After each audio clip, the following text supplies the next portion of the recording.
Hey everybody, I'm just gonna do what I always do and give it to Lauren. Hey Lauren.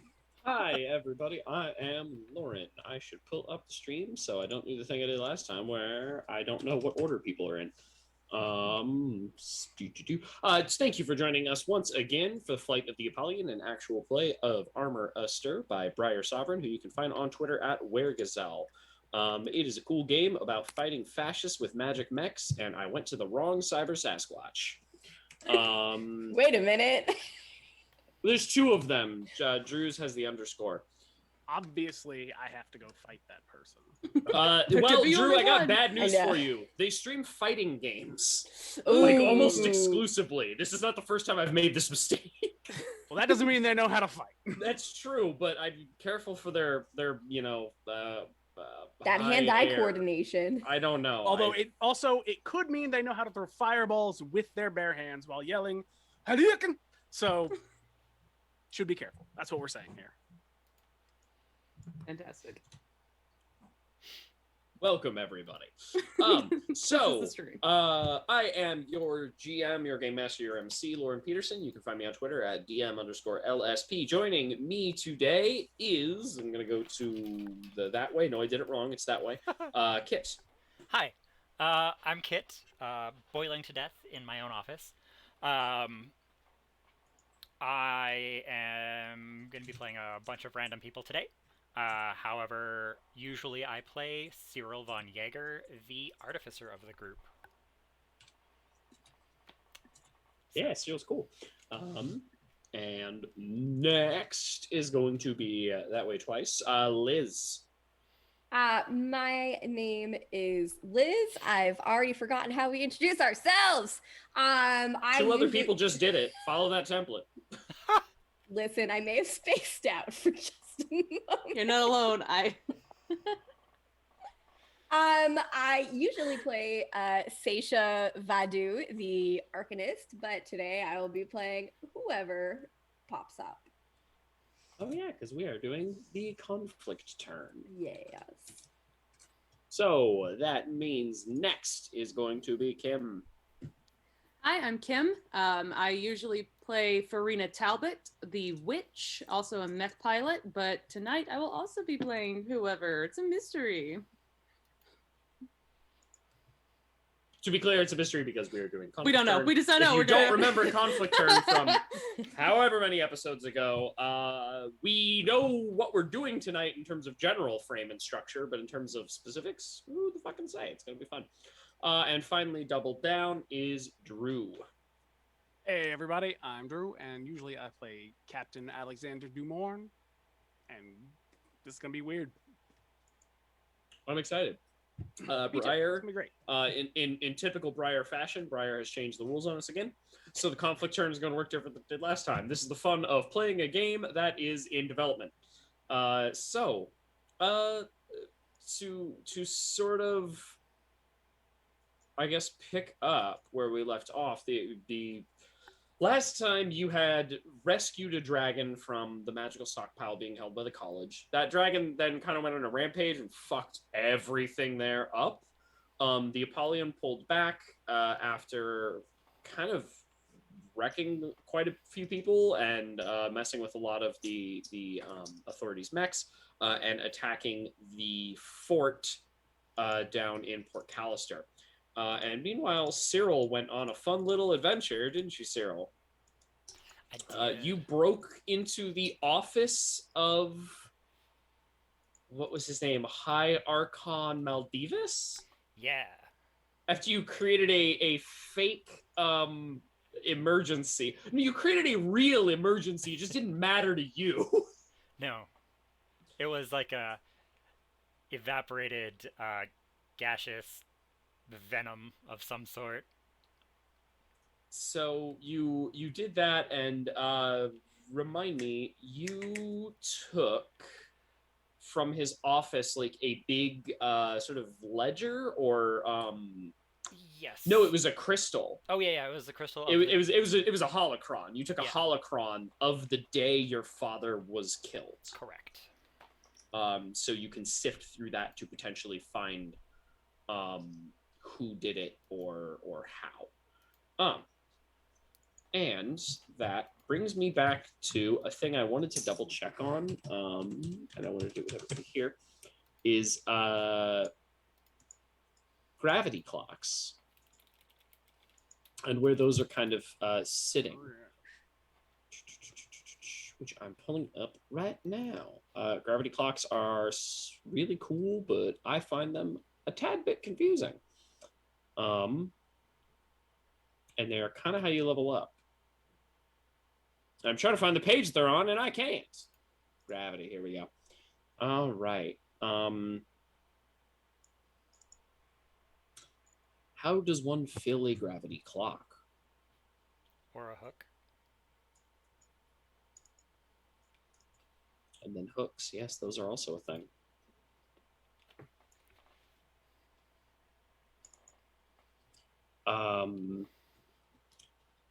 Okay, gravity clocks are filled when you are told to, due to certain moves. And then our hooks, which everyone has 3 of. Hooks.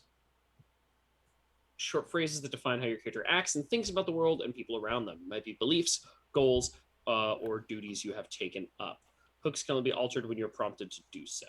Cool. So we're kind of good on all those. Everyone's sitting well with some spotlight, I believe, which comes when you fail moves. I feel like we are not failing a lot. No, I only have one spotlight. Yeah, people are succeeding quite a bit in this endeavor. I'll tell my dice to roll worse. Yeah. You also gain spotlight during downtime. Certain downtime actions can allow you to gain spotlight. Can get there. So let's jump into the conflict turns, if everyone's cool with that. Also, there's lots of new art in the book, which is really cool. I don't know if anybody's seen that. There's some extremely cool new art pieces that are just kind of scattered around. There is, right after the conflict turn, something that kind of reminds me of our ship. Except it's a giant beetle. Oh yeah, that's the giant beetle. That is I think that no, it's not the hellebore. The hellebor's the one. Is it the busy beetle? I think that's one of the playtest groups that has got their ship drawn in, which is extremely cool.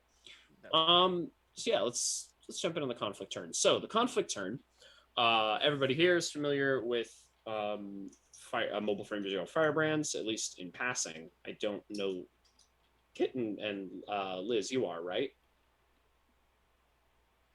We've talked about it, but it's also very similar to Kissing Capes. Right, yes. Kissing Capes is built on that framework. So the conflict turn kind of got a little screwy from last time, and now it works on a token-based economy, just like downtime does. So with that, what we have is a series of different sort of actions that can be taken.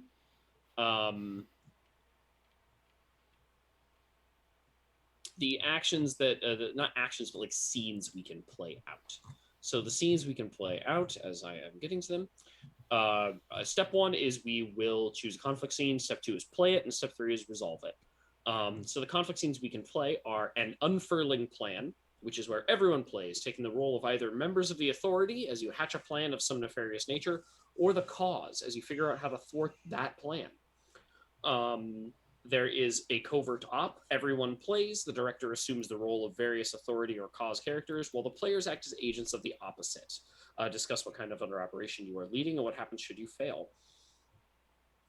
All-out war. Everyone plays, distributing themselves between the authority and the cause, evenly if possible, casting themselves as soldiers, channelers, and other members of the division. We did that one last time, and it was extremely fun. A chase, 2 volunteers play, 1 hunter and 1 hunted. They should decide who between them is taking the role of the authority and which is the cause.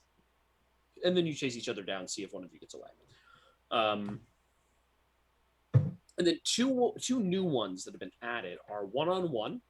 2 volunteers play locked in conflict with one another. They should decide between them which takes the role of an authority member and which represents the cause, and what form their duel takes and what its stakes are. And then finally, the discourse. Everyone plays taking the role of either members of the authority or the cause as key figures. as key figures discuss and politic among themselves, idly or otherwise. Decide together where this conversation occurs, who else is present, yada yada yada. Essentially, we got 2 new ones, allowing us to kind of do like one-on-one duels or like a big political discourse, or maybe shitty people sitting around in a room talking, or cool people sitting around in a room talking. Either way. So those are what we have. Oh, kitty. And I believe we play through 3. Yes, 1 for each division of the authority. That is correct. 3 conflict scenes are played during each turn, 1 tied to each division of the authority. And as a reminder, our authority's divisions are the Arcanates, which is a military division. Their stake comes in the form of troops, and they have the asset, the Alabaster Hall, which is where Cyril spent the last episode, and their personnel, High Archon Maldivis of the White Sun, who pilots the Astir, the Fang of Barbatos, whose office Cyril broke into in the last episode. And then their asset is the presence of Parsoon, a massive carrier that I think we talked about this, and if we didn't, then maybe this is a bit of a spoiler, but it's a meta spoiler, I guess. Their carrier carries Astirs, but it itself is also one, in the same way that like the Apollyon kind of might be. We're not sure. The Apollyon's definitely not like just a big Astir, it's something else. But when me and Drew were talking, it was like, it's kind of more than just a big ship. And the same can be said for the presence of Parsoon.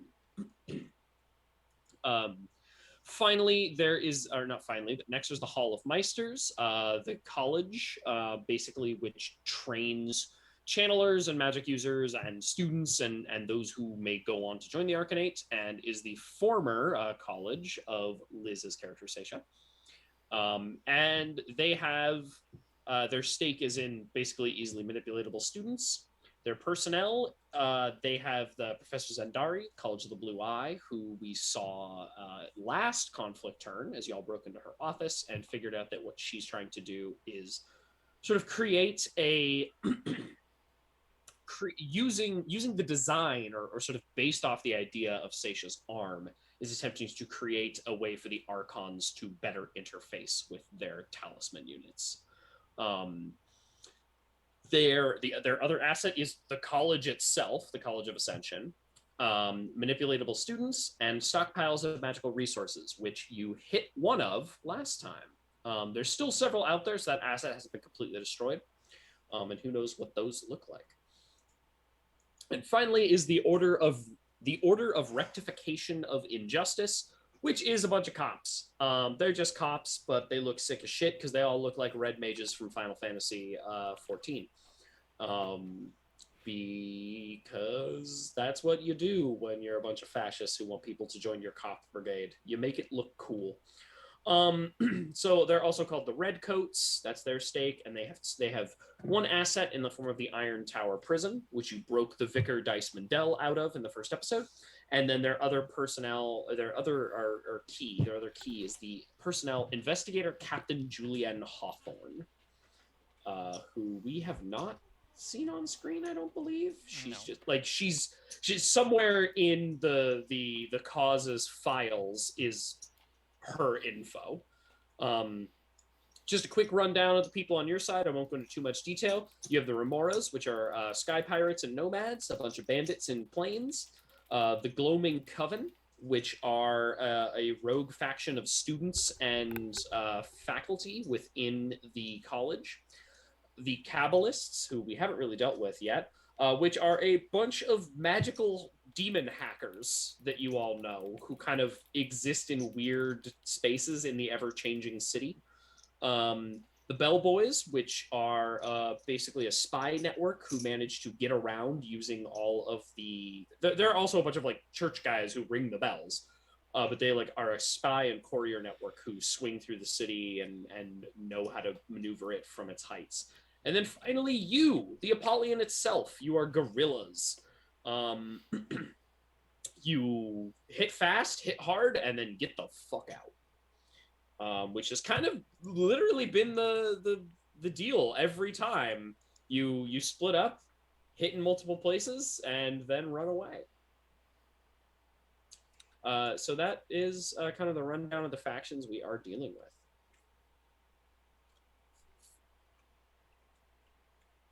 Let's play a conflict turn, shall we? Sounds good.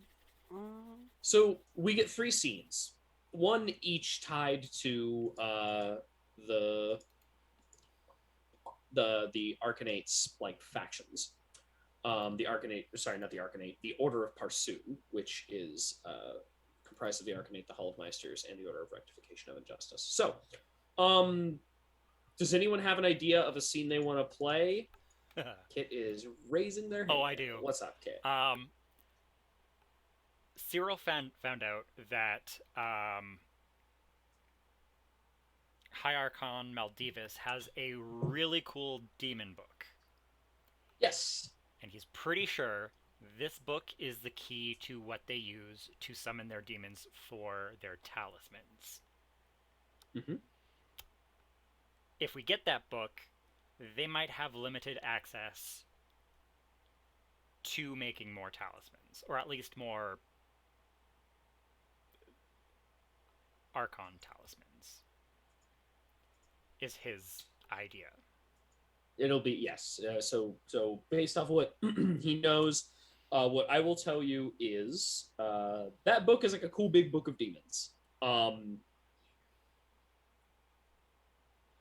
I think you like whether or not Cyril believes that if you take it, they won't have access to like demon shit anymore. May or may not be true. But one thing that Cyril does know for sure is if he had it, he'd know how the demon fused Archon talismans work better. And both of those are very noble goals to pursue right now. So is Cyril putting forth that you organize like a heist? Yeah.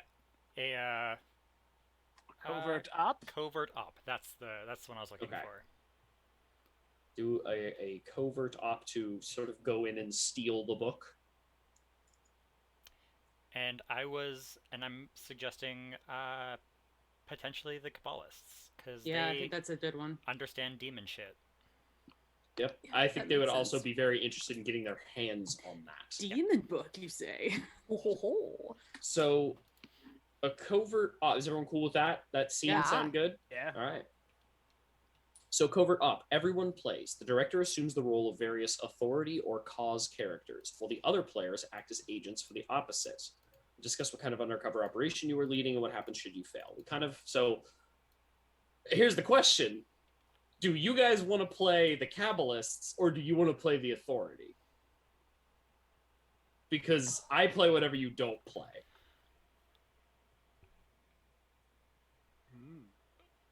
And that could be fun either way.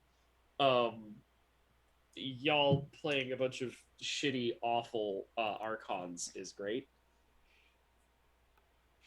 But it's up to you.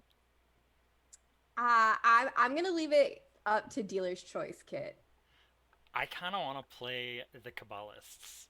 Oh, good. Okay. Me too. Because I think playing some weird techno creeps would be interesting. Yeah. So as just as a reminder, the Kabbalist faction, in this case, the Gloaming Coven. They are the Kabbalists. They are strange. They are currently not tapped, and they have 0 grip. In darkened alleys and hidden basements, the Kabbalists write hex code. Hex code summoning rituals on dimmed crystal slates and distribute open source rituals to summon dark spirits and demons. They know the truth.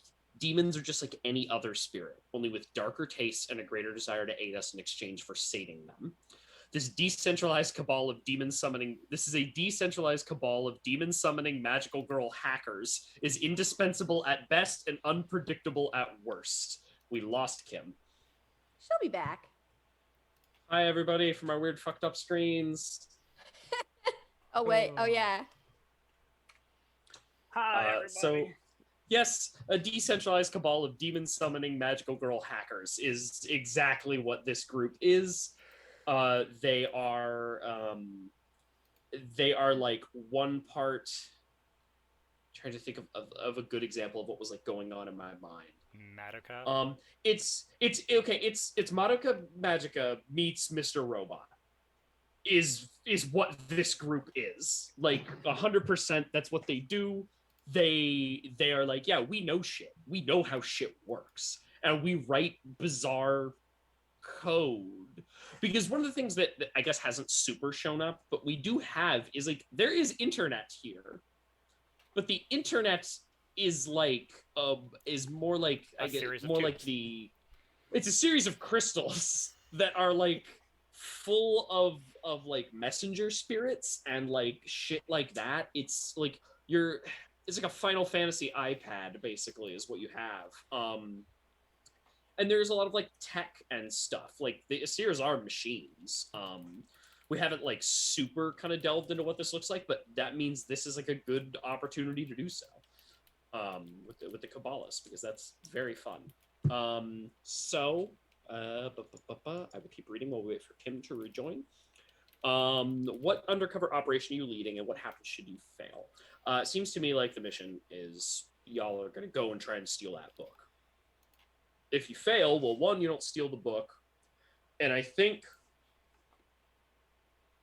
the Kabbalists are probably captured and interrogated, and eventually tried and probably imprisoned or executed as heretics.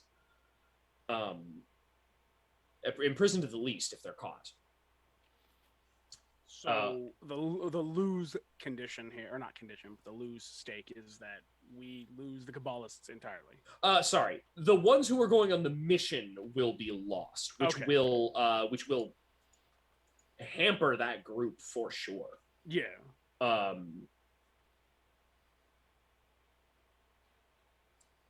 And their faction ability is something unexpected and strange happens. That's it. It's not like a lot of it's like advance a clock or start a new one, reduce a clock or eliminate one. This is like weird shit happens. Enjoy. So that will be fun.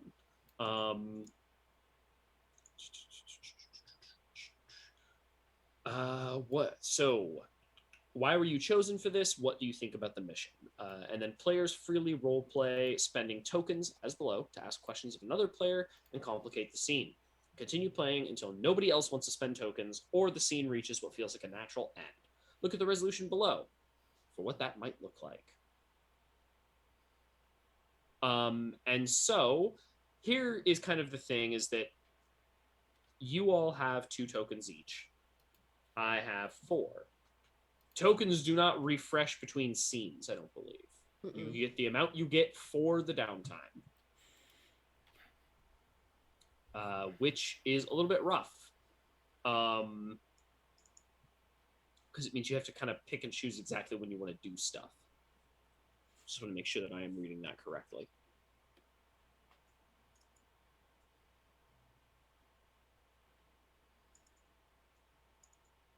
Yep. Spend during these scenes. So it's overall scenes. So Kim, welcome back. The Kabbalists who I described. Sorry about that. No, it's totally fine. A bunch of demon summoning magical girl hackers, which we ended up saying was like a hybrid of Madoka Magica and Mr. Robot, is exactly what this group is. And yeah, we're going to be playing the Covert Op. So, does anyone have an idea for a Kabbalist character to play? If you take a few minutes, that's fine. I have a question. Uh-huh. Do they already have demons that they can bring with them? I think the way that Kabbalists work is, you know how like we've talked about how the talisman is sort of the mass-produced unit used by the authority.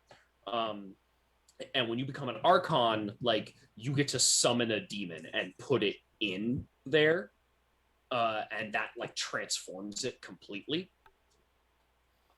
the Kabbalists have done that with like lesser demons, and like.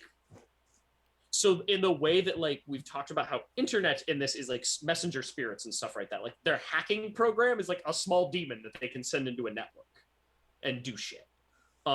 They might have like demons bound into smaller pieces of gear, or maybe even unbound ones that they've managed to completely summon into this realm, but nothing on the level that the Archons have. All the Archons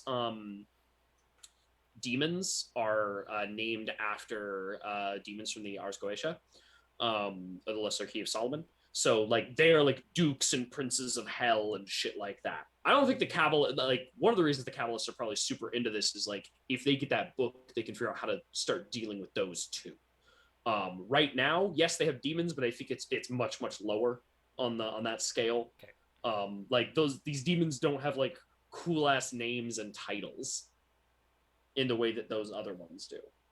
I have created my character. Oh, fantastic. I would love to hear about them. Her name is Ariana Edulin.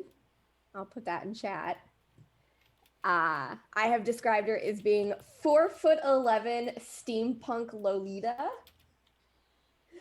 with pale skin, black wavy hair, and she is a weapons specialist. She's a little girl who makes big booms. Love it. My pen just died. That's a shame. I don't have another one nearby. I have like 7. Just stick it through the Take webcam. Would you like green, blue, pink, purple, or black? One that writes. Not a shitload of Allen wrenches. So you know I buy IKEA furniture. Doesn't matter. We can take notes. Somebody else can take notes, and I'll take them digitally, and it'll be fine. All right. Anyone else have a character? We have a cool steampunk Lolita weapons specialist. I have one. Tell me about him. Their name is Override. Hell yes. Love a single name that is also a call sign. It's spelt as I put in Zoom.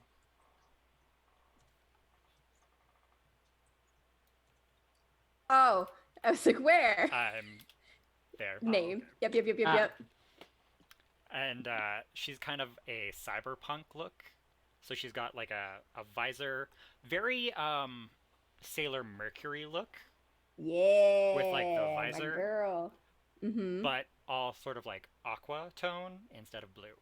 With a undercut and all to one side, and she's got kind of jacks in the side of her temple. Yeah, like 3. And oh yeah. And sort of a weird data pad that hangs off of her many belts on her hip. Many belts. Many belts.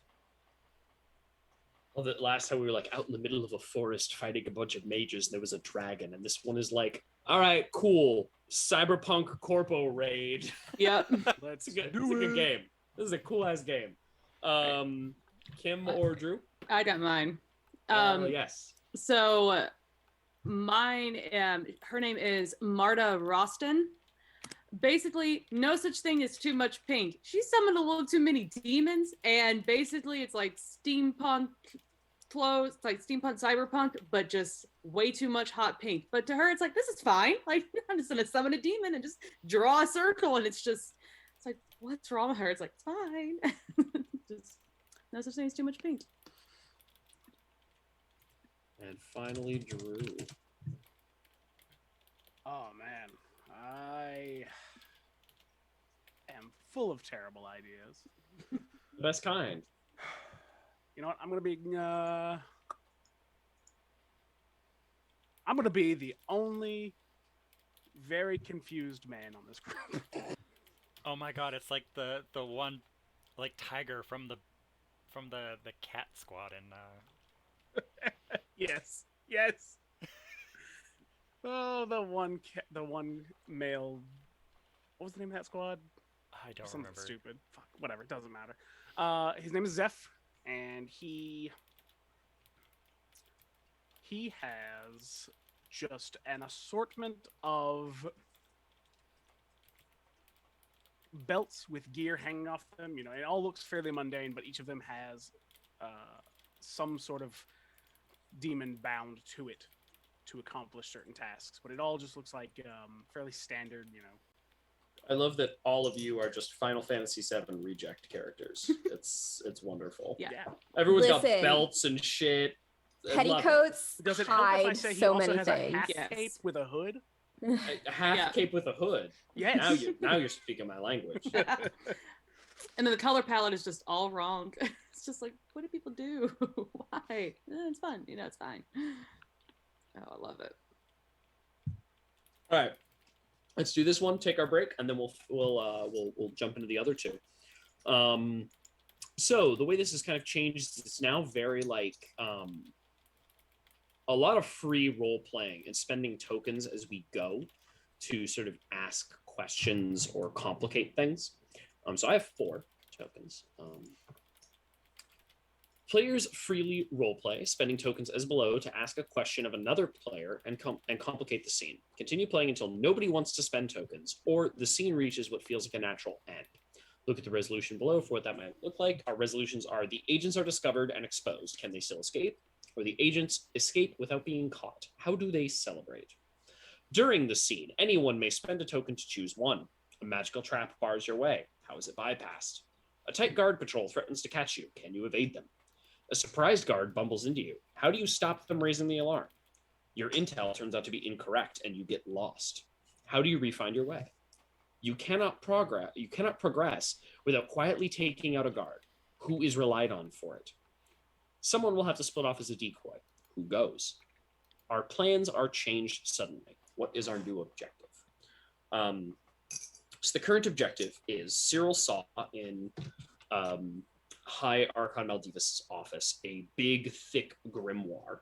Had lots of locks, covered in runes. It was extremely cool. Cyril knows that is absolutely, thank you, it is a thick with 2 C's grimoire. That absolutely is some demon shit. We need that. So this group was contacted. And where do we open this scene? Is it you all already inside the Alabaster Palace? Is that what it's called? The Alabaster Hall, which is the Jedi Temple of the Arcanates. Or are we getting ready to break into it? I feel like last time we were like, oh, we're already a bunch of students in it and we're poking around. I think it would be fun to see this less as like, and this is just me, so feel free to throw out your own ideas. Less as like we're supposed to be here just kind of walking around, and more like a group of elite operatives who know what the fuck they're doing. Oh, you see, you took it that direction. Mine was going to be, I feel like this weird group of people kind of know what they're doing, but also we just had to weird our way into this place and just Oh, sure, your steal tag is shit strange. and get it out. So, like, maybe we're competent, maybe we're not. That's the mystery of The fuck we do. decentralized nature of the Kabbalists. Is this like everyone's first time meeting? Was it just like you got a card that was like, you're needed for tonight, meet here, and then you walked up, was like, yeah, you're probably my people? Or are Yeah, you that's like a kind of singular cell? Well, you're I mean, wearing that's more the than vibe I one got. belt, so That's the vibe I got, where we're just like, Well, so here's my question. What, like, I imagine we have intelligence going in because do they know that somebody's been in the office? Is there heightened security because of a recent break-in? You know what? Yes. High Archon Maldivus is the kind of person who's like, ooh, I know that one of my fucking memory orbs was taken. Mm. and I And have given everything. I have a great opening place. Love it. It is in a building nearby, on the ground floor, where the Kavalas have more or less paid the people who live here to be elsewhere. Mm. Okay. And in the floor is just a big hole into what amounts as to the sewer system. Ooh. Ooh. The Alabaster Hall, FYI, is Not connected to I the say sewers. I say Jedi Temple. No, I'm not gonna. That's a cool idea. I'm not gonna take it away. I want to give you some context Lauren's like, for what no it looks sewers. like. It's gross. Are there They do rats not in the poop. No, I'm sewers? Do you remember? I'm trying to remember what it was called. The big pyramid in Blade Runner. Oh God, Yeah. what was that fucking thing called? Oh, Was that like the main like Hey, company Alexa. building? What was the name of the big pyramid in Blade Runner? We're bad nerds. I've not seen the first Blade Runner. No, Alexa failed. She said the big pyramid is called the Big Pyramid. Hell yeah, Alexa. All right, so The the big pyramid from Blade it's Runner. the, You know what it's I'm the talking Tyrell about. Corporation, The right? Tyrell Corp. That's what it is. Yeah. Yeah. I believe that's what it is. It might just be a cool shot, and then we go inside Tyrell Corp somewhere else. But it looks like that, but made out of white stone with like gold filigree and like blue pennants waving from it. Obviously not as big because fucking the Blade Runner city is massive. This is on a much smaller scale, even though you're still in quite a big city. So yeah, you've got a building nearby on the ground floor, and you have managed to dig a hole through and get into the sewer system beneath the Alabaster Hall. So yeah, what's I guess this is like free play, so we can keep going with the scene. What's happening as you're picking your way through the sewers? You know, I didn't sign up to walk through gray water. That's not what I'm here for. I don't know. Yeah, it really why. clashes with the pink, so I don't. How I'm you here to been- summon demons. This is gross. That's what this is. This is gross. I mean, I'm here to summon demons, you know, to seal the big book of demons, not do this and get my clothes dirty. You were like, that was your plan. You're like, this sucks. I fucking hate Oh yeah, no. this. I don't want to be down here. This is gross. This is Drew's plan, not Zeph's plan. No, we're all here to summon demons. That's sort of what we do. Well, I don't know any other way to get in. Do you? I'm pretty sure they have a bunch of doors we could have gotten through somehow. Ah, but I highly doubt they're going to be watching tunnels full of crap.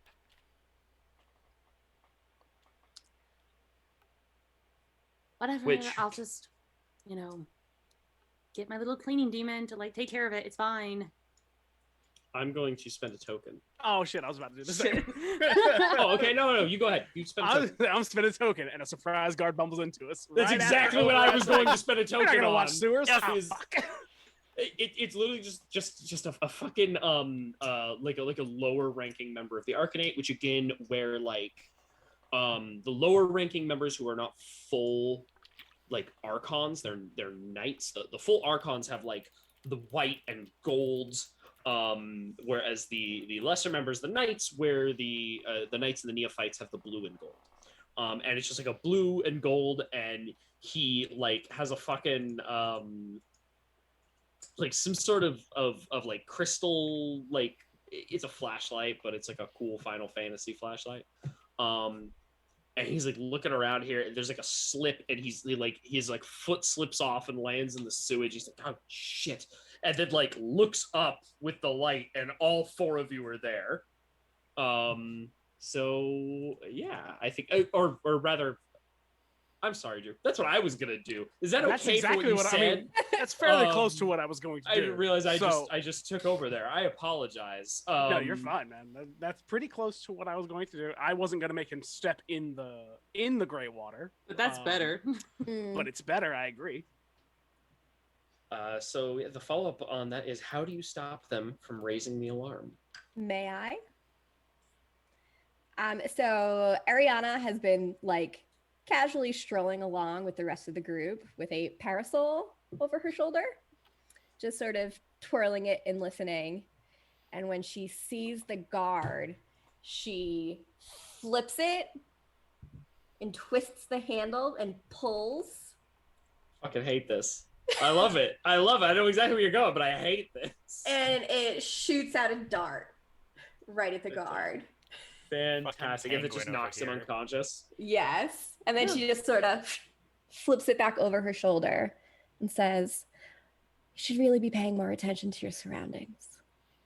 The guard is just like, it just falls over onto like the sidewalk, drops their like flashlight.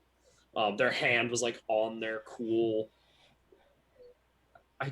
I don't know if we talked about this, but the like Arcanate Knights absolutely have gun blades.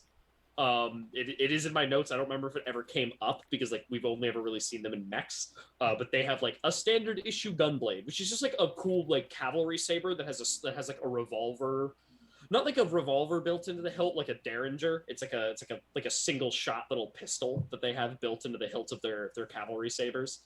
The Archons, like the named Archons, have fancier. They're allowed to not have to go with a standard kit. They can have cool ass weapons. Oh, they can afford to buy custom. They can afford to buy cool ass weapons. Of course. Well, Zeph is going to steal that sword. Of course, Zeph steals the sword. Does he have any communication devices or badges or security cards or anything like that? Yes. So he absolutely has a couple of things along those lines. There is again, because we keep doing like I know we hammer in on the crystal shit kind of hard, and I don't know if I want to continue to lean in or get away from it, but I really like the idea that in video game fashion, the security areas of this building are color coded. Like, oh, you need the red card to get into this room, and he has like a key ring with crystals on it of various colors that he can use like touch to the door to like go in. Like, that's how security shit works. He also has like a data slate that he could use to like send messages and communicate with the messenger spirits in it that are connected to like the aether in this area. And that's probably it. Like it's like a bigger phone. Like my phone, like I have a Galaxy S whatever. He's got like the Note version, right? It's like twice this size. It's not quite an iPad. It's chunky. Big. Oh, it's the Sheikah Slate. Okay. Ah, yes. It's got like a Sheikah Slate, basically. I can use that to like, there's apps on it, and the apps are just like whatever spirits are bound into it, or whatever like code that they can run on like the spirit network in here. So like there's some like minor communication stuff, and like they can send messages through it, and probably like take notes and do a couple other things. It's a very basic one that is meant just for like communication. Not like the shit Cyril uses to like do mech stuff. It's definitely not that like intense. Override is gonna bend down at the guard and remove a cable from one of the pouches on her belt, plug it into her slate, and then trail it to the guard's temple and just kind of push it in. Okay, sure. And does it just like phase in? Yeah. That's cool. It's not like I gotta make an incision. It just like phases into their head. And she's just gonna start downloading his memories. Okay. Specifically, does that work? To get like who's in this area? Sure. One of the things I think I'm going to say is I would like after that to spend a token. You cannot progress without quietly taking out a guard. Who is relied on for it? Yeah. I have a way for how that manifests, if that's cool. Yeah. Which I don't know how Zeph knew that this should have been the plan, or whoever's decided this should have been the plan, but like, oh, there's absolutely like a secret back passageway here. And looking into that guard's memories, I think this probably gives you his most recent memory patterns. Like you see him coming down this lift, and then he walks out and he touches a red crystal to the panel, and the elevator opens, and he walks out, and there are two what do you call it, like knights there, the same rank as him. And he's like, oh, I'm here to relieve you. I was like, about time. And then gets in the lift and goes up. He's like, okay, I'm going out on patrol. And then starts walking out. And the other one is still there by the lift. And that's the only way in. So they've posted guards at the bottom of the lift. You're going to have to take the other one out. Zeph, there's Yes. a guard at the bottom of a lift that we can take to go up. Can you take him out? That's what I'm here for, I guess. Right? Just to go around murdering guards. Is that what you're here for? I have no idea why I'm here. There are ways to take a man out without murdering him. They're not as fun. I mean, that was pretty fun what she just did with the parasol and the. No, that was funny. That wasn't fun. There's a difference. I mean, I had fun watching it, so. And I would ask that you recall that our mission parameters are to get in and out without being noticed, and bodies are a little difficult to explain. I concur. So what you're saying is we leave this guy here alive, and then his buddy alive, and then when they come to, they just forget what they were doing? He's going to be asleep for a little while. Well, the Yeah, other but guy's we going just to be said that- asleep forever. Oh, And we just Zeph gotta get out. Takes off down the tunnel. Oh god. Oh gosh. So is this cool? Are we just gonna let Zeph take this guy out? Nobody's arguing with me at this point. Yeah, Eri takes the God, what's it called? Dart? The dart out of the guy's neck and just Mhm. like pockets it. Yeah. Best not to leave evidence behind. And Fair. then just like daintily steps over him and follows after. So you come around the corner, and sure enough, that guard is there, like just smoking like a cigarette.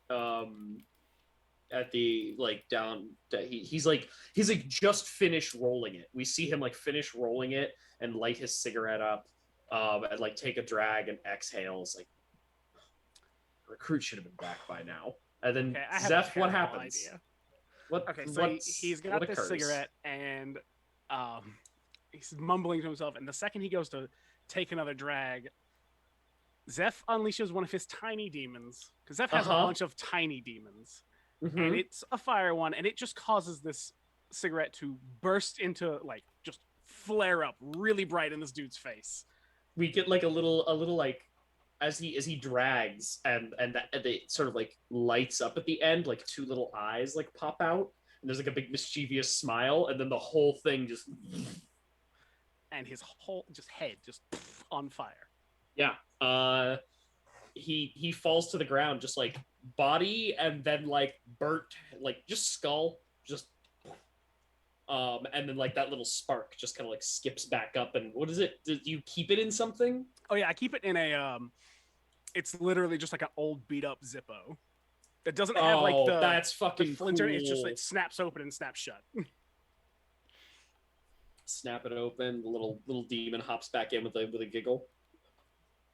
Well, And then I wait on my team. Zeph is terrifying. Don't smoke near Zeph. He's a very no nonsense murder man.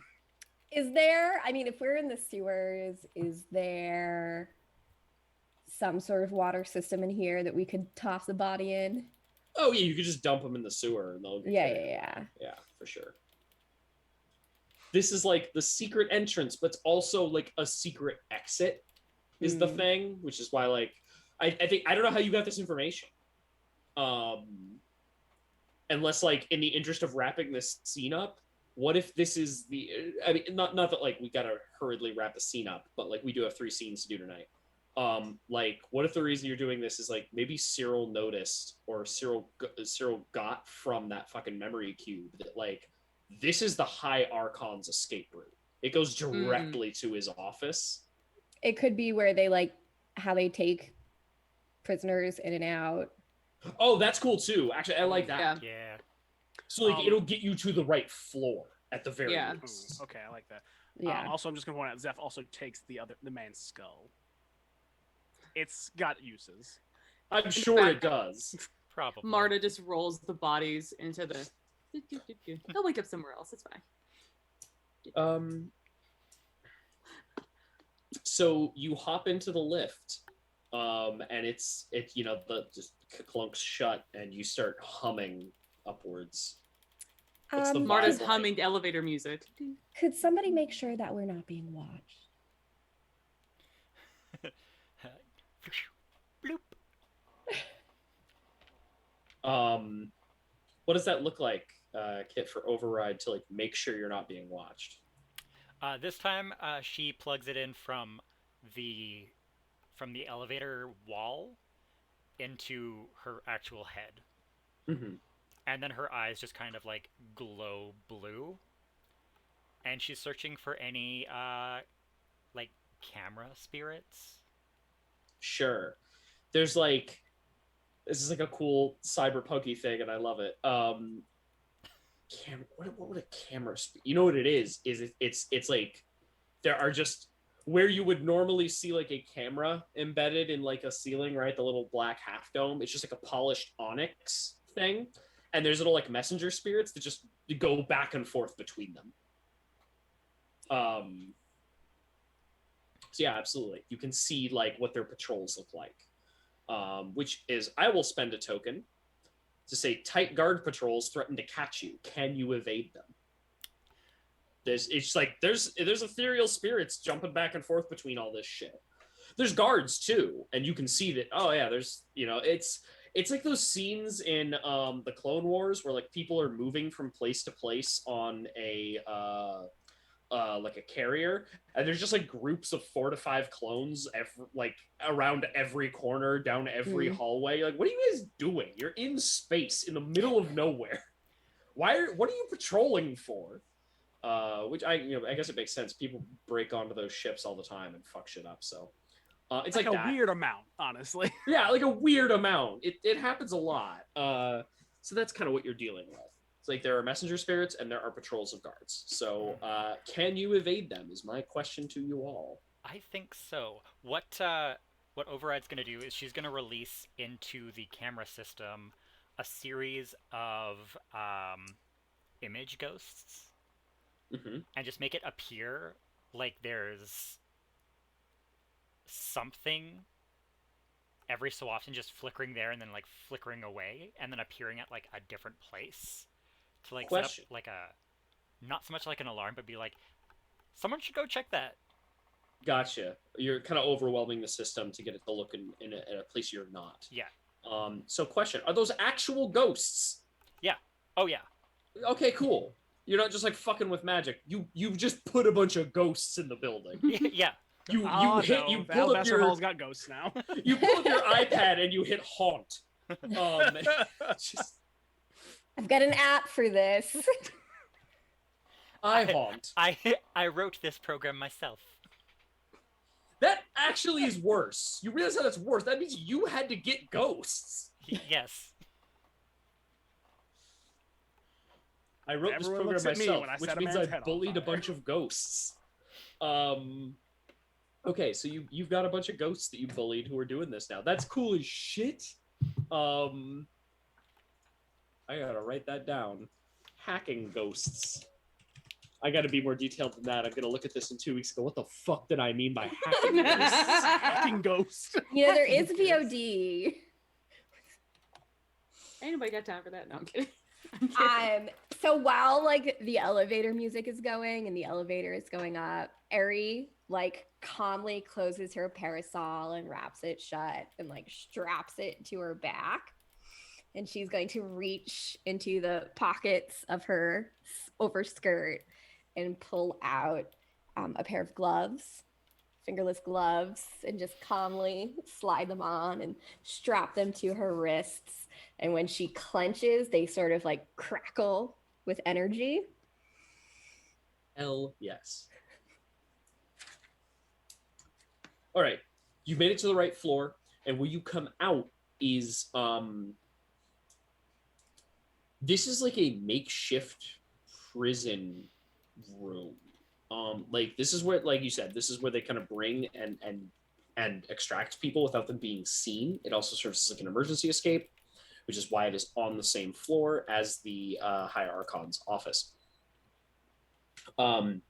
So on top of, so like basically in here right now, you told me, is there anyone in here? Like in this, like it's probably like 4 to 6 because of symmetry, like chambers that have like a kind of pale blue shimmering light that serves as a cell door. Is there anyone in here right now?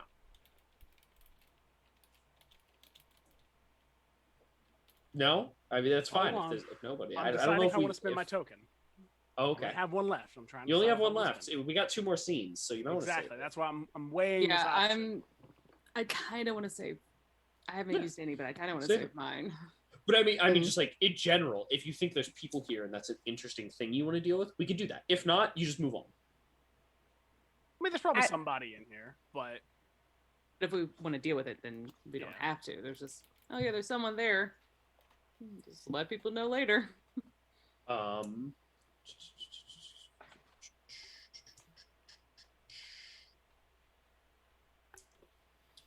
Here is what I'm going to spend another one of my tokens on this because I think it's fun and interesting. A magical trap bars your way. How is it bypassed? As you come into this room, maybe there's like a prisoner here or two, and they're just like passed out on the floor, or they're like, "Who the hell are you?" But the door itself is locked from this side with a very, very complex sort of like arcane sigil you can see on the door. It is like if this were a video game, this would be a challenging puzzle. And I think which one of you? Oh, you know what? It's Zeph because Zeph knows about fire. Oh, I was. No, we'll get to that in a second. Zeph, you immediately, maybe your demon like pops the Zippo open and is like, uh-oh. And basically explains that like, yeah, if you fuck this thing up, it'll just immolate the entire room.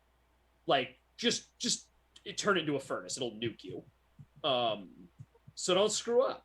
How is it bypassed? Okay, Marta's like, ooh, this is fun. And she like bounces over and like pulls out like a jar from like one of her pockets. And like you see her dip her fingers in. And she just starts like, she doesn't touch the sigil, but you just see her like basically like finger painting all around it. And she's just like painting like counter sigils and counter runes like all around it. And then when she touches it, it just, there's like a stream of like demons are like pouring out of it to break and counteract and open the door and bar the sigil. Love it. So you just have a bunch of demons just be like, oh, we'll solve this. Yeah. Cool. But she has to like bind it with the like she's done a little too much. She's a little cuckoo for Cocoa Puffs upstairs. The light sort of fades, and the sigil like rotates like in the steel, and then like click click click, and you hear the like solid thud of like bars coming undone. And like the person who is in the cell is like, "Who are you people? Take me with you. Don't leave me here." What do you do? You are not the mission. Fair. I mean, they Get said you it on the way back. best. On the way back. What do you like? You go through the door. Yeah. And so you're kind of out on this floor now. The guard patrols are distracted by Override's ghosts. I think it's very funny that like there's no roles involved here, so it just kind of seems like everyone who isn't your main characters is hyper competent. well, you only send the best of the best on these course. crazy missions. Hey, my character is very competent. I don't know about the rest of you. My character's competent. She's just insane. It's fine. So you've got like you can hear the footsteps of guards like running off. And you don't know that you're like alone on this floor, but you I think override can be like, okay, this is the path we need to take, and this is how long we have to get in and get out. So does anyone else want to spend a token here, or you just want to or keep playing through this? Mm, It's not necessary to spend a token. You can do stuff without it. no, That's I'm gonna for hang sure. on to my tokens. Yeah, I'm hanging on to mine. So, I think like you eventually come to the Hierarchon Maldivus' office. Again, this area is like, oh no, the Nazis got duped again. Which is sometimes not great because it could like infantilize them a little too much. Yeah. But like I don't have a token to spend to put anything in your way here. And I'm not totally certain how the cadence of this is supposed to play out, but I feel like the Kabbalists get into the office. And like you bypass the guards, you did all the shit. We spent enough tokens. These scenes are supposed to be pretty quick. So you managed to get to the office. You've got the book is there. The thing I will say is getting into the book is going to be a whole thing in and of itself. Mm. You can get it and get out. Or rather, let's at this point take a look at the closing move, the resolution. Because this is the moment where it's either going to get out or break bad. You're discovered and exposed. Can you still escape? Or you escape without being caught. How do you celebrate? What feels more appropriate here? I almost want to say the first one, given that I know that there's like the ghost distraction, but it's still this whole area is on high alert, And I have an idea for. Well, yeah, we love to do this. Like as soon as like a guard walks by, it's like there's people in there, right? that came by. Like they didn't take me with them, but I have an idea for like how that could play out. Or like, can they still escape? Like, I have an idea for how that could play out. So, if everyone wants to go with that route, I'm fine with that route. I'm fine with that. I agree. I mean, the most fun option is always make it worse. Exactly.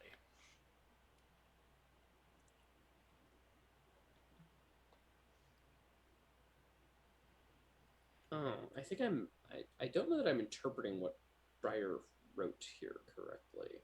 Let me finish reading this.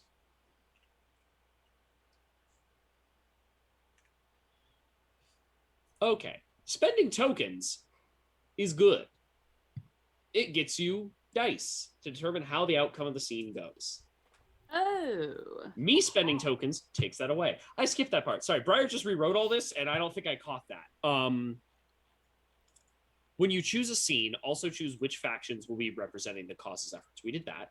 You may choose any number, but all scenes must be opposed by at least one faction. Each participating faction becomes tapped and adds 1 to the dice pool for the scene. Each scene has its own setup and instructions. We already did that. Spend a token. Blah, blah, blah. Each has its own list of details. Spend a token to make one. Directing a question at another player of their choice or a volunteer, regardless of whether or not they are in the scene.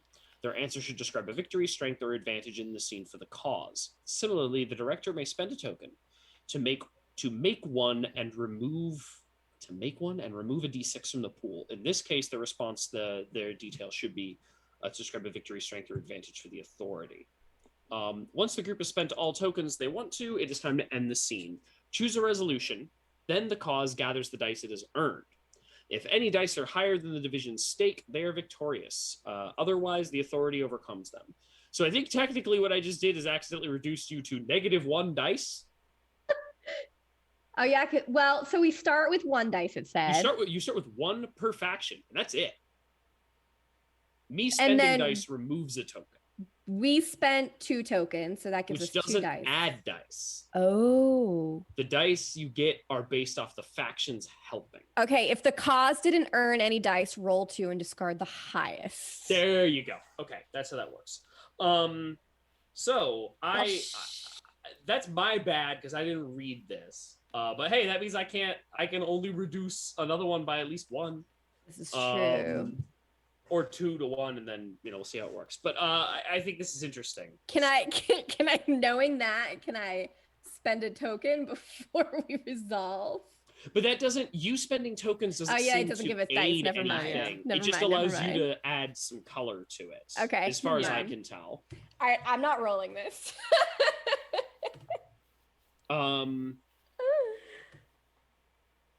Because what is their current stake? So Kabbalists are in. Oh That yeah, means and then the where- winning side narrates their answer. Okay. Wait, hold on. Where are we getting the dice from to roll? I cannot find that in this book. It is on It's page at the 109. 109. Step 1: choose the conflict scene.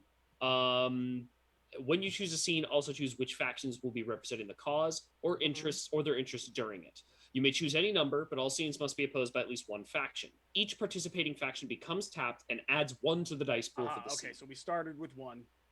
And which is now like you started with 1. I reduced you by 1 because I didn't know that's how this worked. Okay, so we're rolling So you're at 0. 2 and discarding the. So a question is because of shit and us not knowing any things. Is there another group that is like waiting to extract the Kabbalist once they have it? Remoras. Like, Because yeah, they are fly they away. just like, we got to get to the place and then the Remoras get us out and then Probably. we can have. Because maybe it's even they don't escape back through the tunnels, but there's like a dramatic dive out a window. Yeah, they would Yeah. fucking jump out the window and the Remoras would like fly them away. Yeah, so it's just like, oh, they got caught. Yeah. And they're like, all right, plan B. And they just jump out they're like, hey, signal, jump out the window. And Yeah. somebody flies by on a glider and picks them up. Yeah. Because that's rad as shit. I Yeah. love the idea, like, because this whole thing is sloped. The idea of them just like jumping out the window and sliding down yeah. the building, authority shooting down at them, casting spells back up, get picked up on a ship. That's cool as hell. I like this idea. This is a beautiful idea. So that gives you 2 dice. Which take what I'll do is if y'all are cool with it because we know how this worked, I'll take my token back, and that way you just have 1 and you're not rolling 2 and taking the lesser.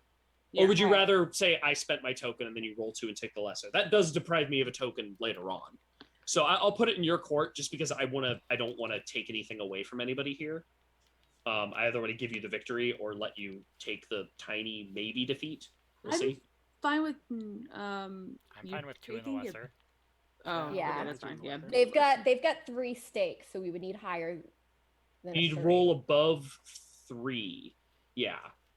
And so you roll 2d6, take the lesser. Yeah. Okay, let's do that because I have an idea for what happens if you don't get the thing you want. All right. Um, I will roll if no one else feels comfortable. and Yeah. confident Yeah, doing that. go for it. so resolving the scene. You're not rolling those cursed dice, right, Drew? The bone Otherwise, the ones? authority No. overcomes them. For scenes where everybody plays, choose a resolution together. I think the resolution is we kind of just talked our way through it. You got caught. Can you still escape? Yeah. Plan B. Plan B. All right. Rolling 2, taking Wait, the is Chris lesser. I watching? have to Chris, beat close your a eyes. 3, right? Yeah. Yeah. Like I have to need to roll a 4, 5, or 6. I can't. It's not 3, 2, 6. Let's 4, see 5. here. If Yeah, any of them no. are higher than the Okay. stake, yeah, you So got to get yeah. a 4, 5, or 6. So we have a 25% chance of this So working. get 2 5s. 2 5s. 2 5s. 2 5s. Okay. Well, I got a 4 and a 5. So Hell yeah! I have an idea for Awesome. how this looks too. Yeah, please Okay, tell me. they You're still escape. victorious. Describe your victory. I am so excited. So, because Marta's crazy, she's gonna be like, out the window, and like blast it open. Just she still has like the paint on her hands, so she like draws like symbols on her hands, so the demons like fly out of her hands, and it breaks open the window, and she like holds back a line of guards that are pouring in as like alarms are going off as they realize like, oh, they're in the room. And I imagine that Override, like they grab the book and the others jump out of the window, and Marta's like holding back stuff until she can jump out of the window. And that's when we get the scene of them sliding down the side, the authorities throwing the spells at them until the Remoras like swoop in and grab the group and they like fly away. Hell yes. And as anyone who's played games with me knows, I will always choose to go out a window. Yes. Hell That's yes. Characters out a window. Windows are Um, bad luck for me. So you get away with the book, Same. I've had nothing but good luck jump through windows, so which means you can activate the special ability of one of the participating factions. The participating factions were the Remoras, which are bandits, and the Kabbalists, which are strange. So you can either activate the ability of the Remoras, reduce a scheme clock by 1 step, and increase a beneficial clock by 1 step, or something strange and unexpected happens. well, the question is, are there any scheme clocks currently running? Yes, there are. Actually, maybe there is not a scheme clock running, but you do have a beneficial clock. We do have a Yes. beneficial clock, which I'm not against. I'm not against using it just for that. Yeah. Yeah, you could just use it for that. But I I vote also yes. I kind of do like the idea that Lauren has to come up with something unexpected and strange. Since we got that Unexpected book. and strange We happens. got Yeah. that book. Listen, some of us got really burned by Band of Blades, so anything that is good for us, I'm gonna vote Mhm. for. Yeah. It's not my fault you made wrong choices constantly. Oh man. What are you talking about? No, what are you I'm fine talking with about? increasing the beneficial clock by 1 step. Yeah. I'm okay with that. Yeah. What does that look like? I don't know what the clock is. The beneficial clock beneficial is clock is- discover something from Professor Zandari's research. Oh yeah. Well, I think that group of students that we have, right? It's on our side. Oh, is this Isn't it related to that? you know what it is? They're like, shit, the Alabaster Hall has been breached. And they pull off the extra security from the college. And so the Gloaming Coven can move around a little bit more. Yeah. And they're able to rifle through shit. That or yeah, that Well, I think, was gonna think that's say- appropriate. So we said this is like a book of demons.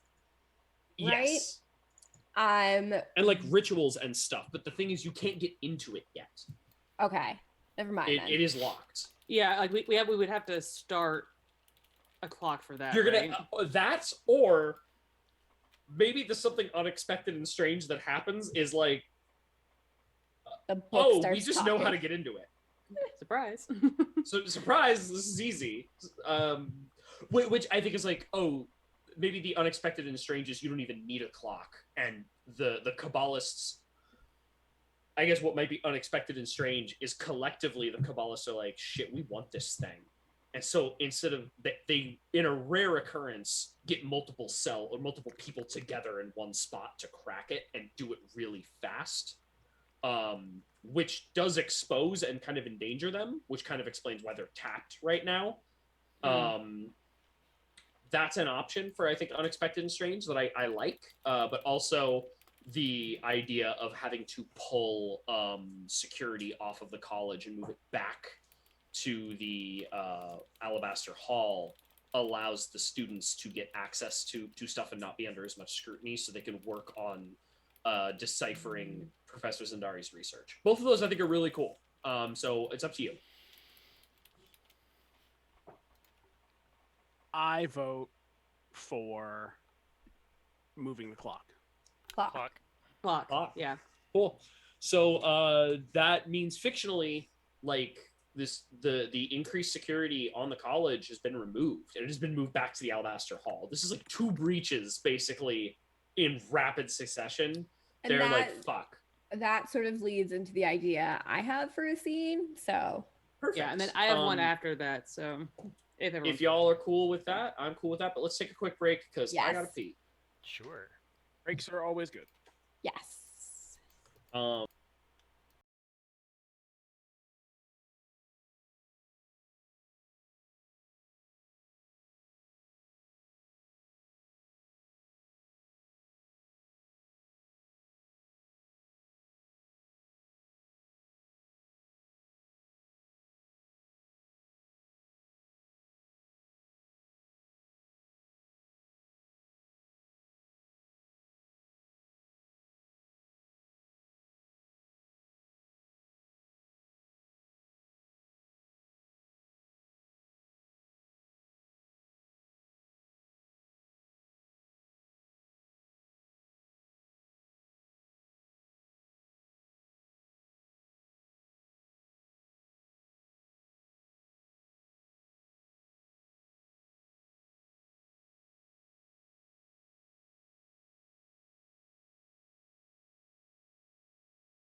Welcome back. Welcome back.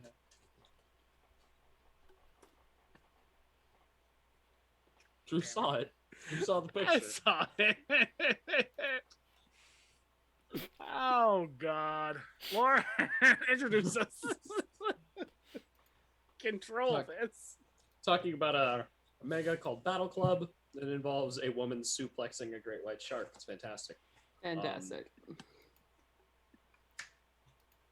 I believe, Liz, you had an idea for a scene? Yes. I would like to do a discourse. Let's do a discourse.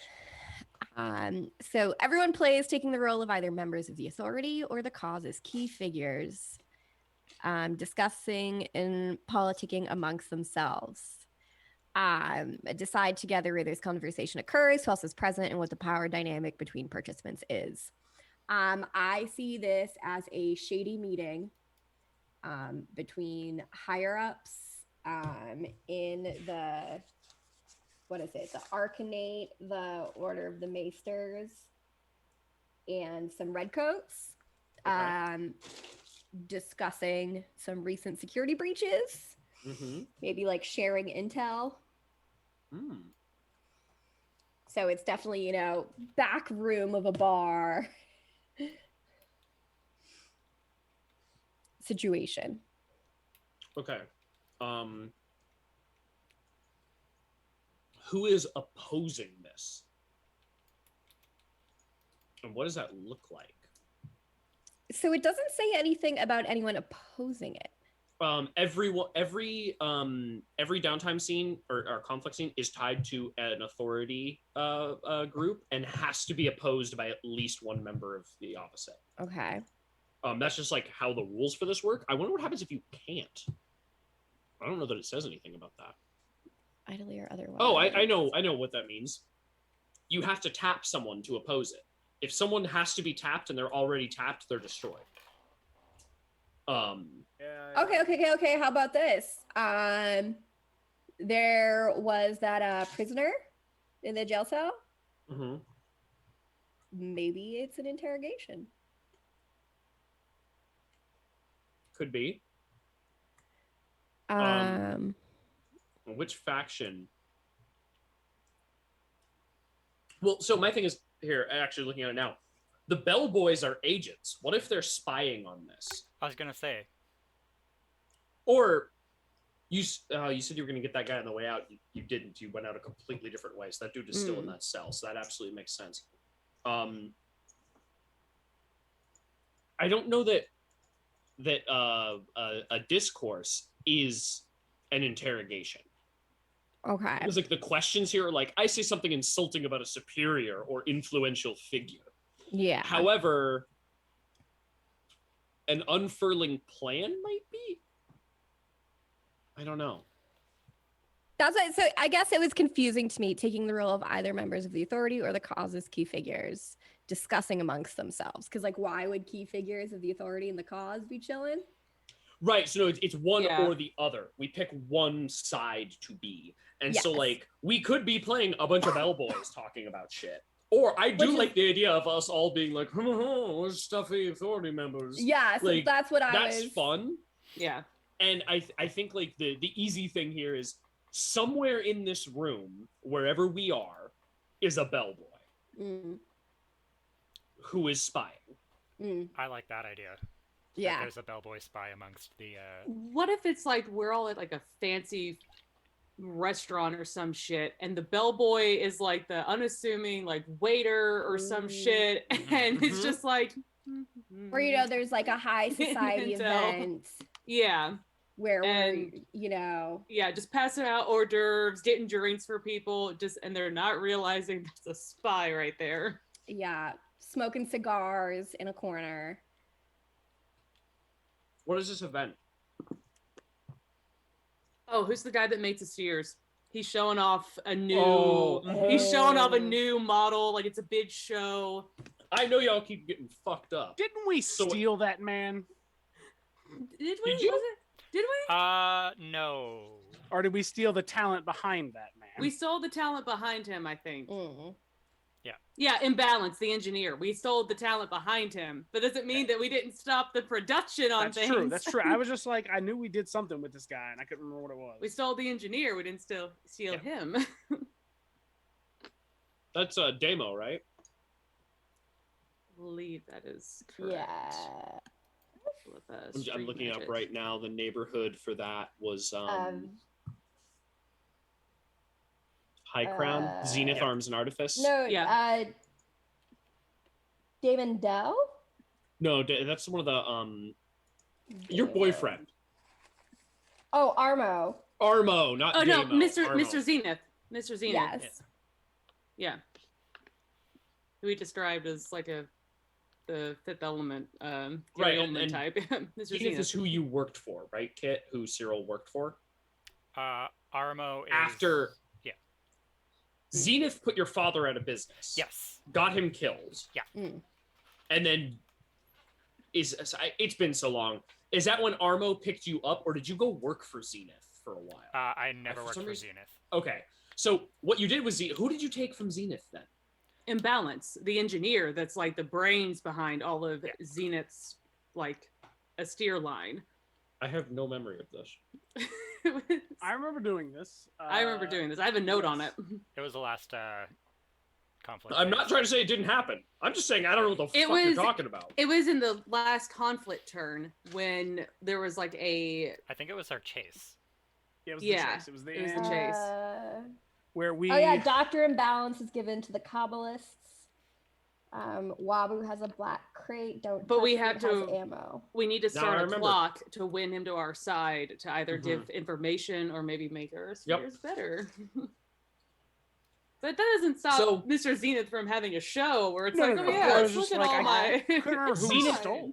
Zenith has his plans and is probably putting some stuff into production. So we're basically at we're legit. Any of you watching Owl House season 2? Oh, I'm not that far yet.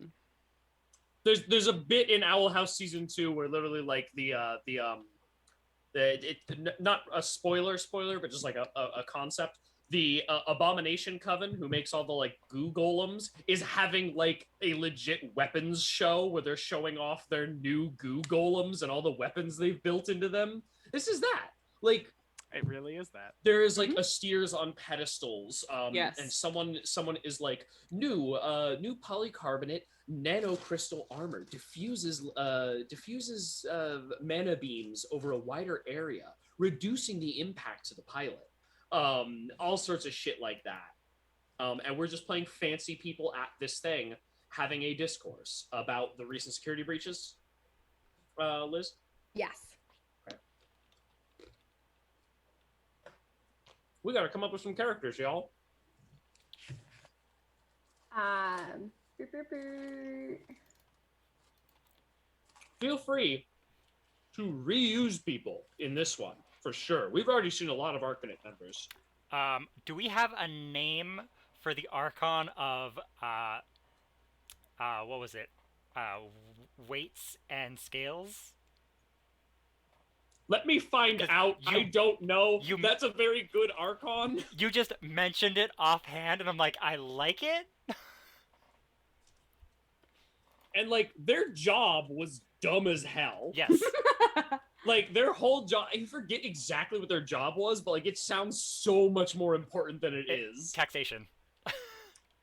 Right. That's the weights and scales was like, I handle inflation, and my job is real boring. I do not have a cool name for them yet. Let's get a good one here. And we can write this down. The Archon of Weights and Scales. His name is Eriz. E-R-I-Z. Eras. I'm gonna get a cool fancy Archon last name to go with that. Let's see here.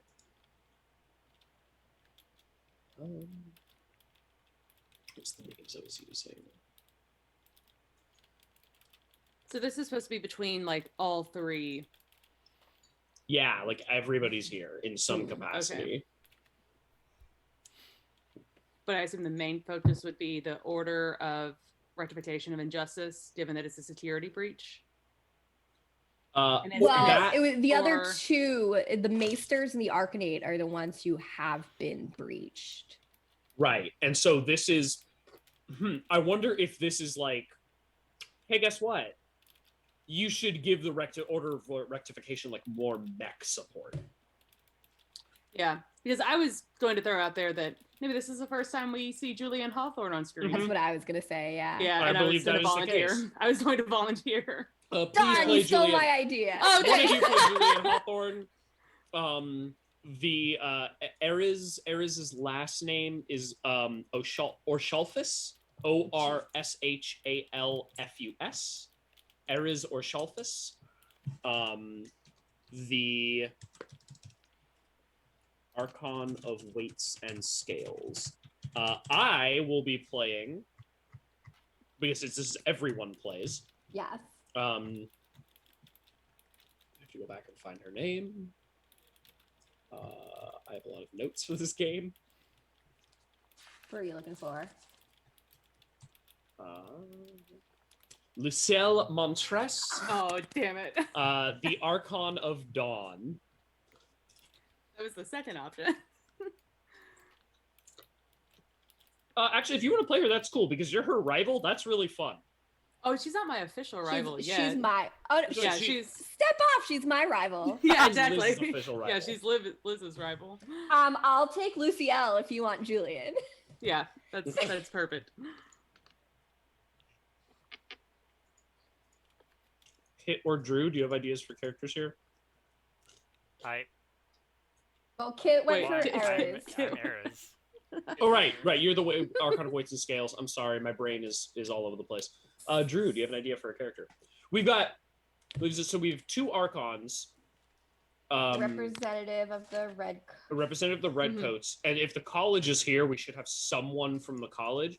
So I will, unless you want her, Drew, I will play Professor Zendari. Yeah. No, you can take Professor Zendari. What if we have someone from the minister's office? Yeah, like literally anyone.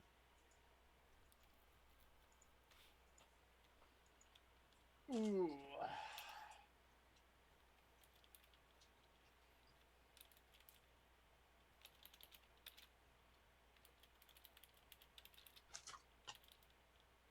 I have any ideas? What we got, guys? What else? What else are we? What other offices are we missing? Office of Transportation?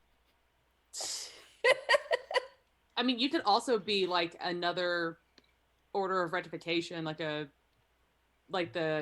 deputy or like the second office, like second in command to like the captain, like some sort of. You could be one of the. Oh, you know who we don't have? We don't have Zenith. You should play Zenith. Yes, Oh, please. yes. Please, Drew, play Mr. Zenith. That would be incredible. Well, here we go. Okay, so this is the head of investigator captain Julian Hawthorne. I don't know that she is like has the most authority over the order Right, of but she's rectification of like- the justice. She's like, how do I put it? Like, she's not the police commissioner. What's Right. it below commissioner? Like Like deputy cap- commissioner? Or Yeah, yeah. She controls a lot of shit, and Yeah. she's very important.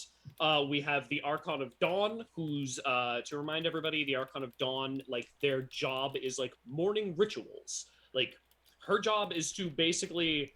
One of the things we kind of talked about is like the way that like everyone has these cool, fancy, important titles, but they're really just glorified cogs in a lot of ways. Like the Archon of Dawn is like your job is morning rituals and ensuring the proper flow of time and all this. It's like you're an alarm clock who makes sure everyone eats breakfast on time.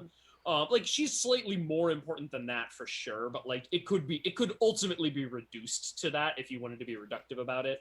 And like the Archon of Weights and Scales, like, oh, that's super important. It's like mostly I look at spreadsheets.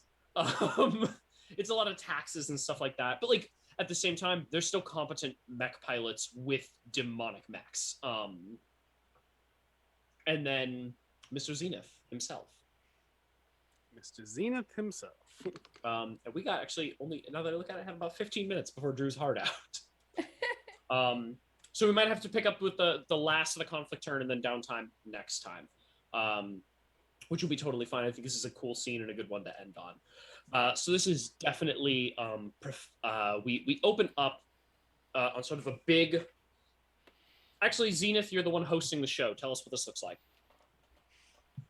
Oh, okay. So we're in God, what's the name of the fancy sector?